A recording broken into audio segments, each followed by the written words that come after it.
Oh my goodness, today is a great day to showcase some of the best setup to give an inspiration for your own setup. And this is an insanely setup by AVKAR representing Indonesia. The setup is actually simple. Got a single monitor from Xiaomi, 34-inch, 144Hz. Now, this is to satisfy your finger. No, not that, you filthy animal. I'm talking about the peripherals. For his peripherals, he has the Keytron K2 V2 and the Logitech MX Master 3 with his huge SteelSeries QCK Extra Large mousepad sitting on this handmade tabletop inspired by IKEA Carvey. Moving on with the audio, he does use a Kanto U2 speaker and the KZ DQ6 for the earphone. Now, let's check his PC.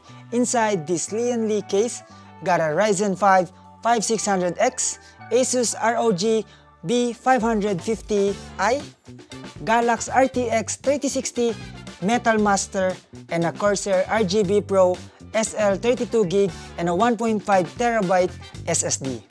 By the way, if you get value on this video, hit that sub, because if you do, I will be like, Yes!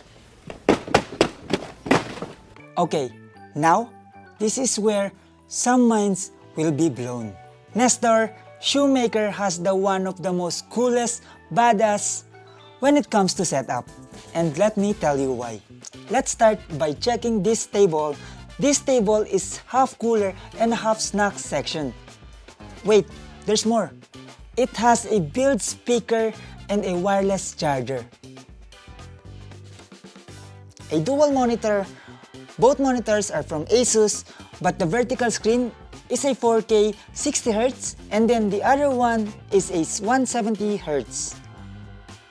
For his peripherals is the Keytron K2 wireless keyboard with a Razer Basilix Ultimate wireless mouse. For the people of the internet, I have a question for you. Which one is better, a PS5 or an Xbox? Well, don't stress about it, cause just get them both. NESTOR has the Halo Infinite Xbox Series X limited edition and a PS5 with black plate. See that? That's a true gamer. For the audio, he's rocking an Astro A40 Pro with Mix Amp Pro for his gaming and a Blue Yeti Black Edition for the microphone. Checking his PC is the i5 9400 for the processor with RTX 2060. He has a full shelves dedicated to Halo figure and even the books underneath are Halo. How cool was that?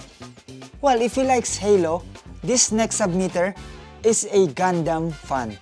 Prince Marquez builds this setup for work, gaming, and watching a movie. Got a single monitor from ViewPlus, 30-inch ultra-wide, 200Hz, curved monitor. Yes, 200Hz, very nicely. Guys, I'm so excited to show you his peripherals. For the keyboard is a custom mod Rack Glam Pro and a Logitech 304 white. Damn, that's cool. Guys, I love the color white, so definitely will be stealing for that idea. For the speaker is the Edifier R1280 DB and a Fantech Sonata MH90 for the headphone. Powering this PC is the Ryzen 5 2600 RTX 2070 Super Mortar Titanium B450M motherboard and 16GB of RAM.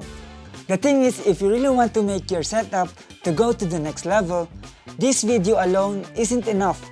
And that's why you really shouldn't ignore this video because it's gonna give you more ideas. Bye!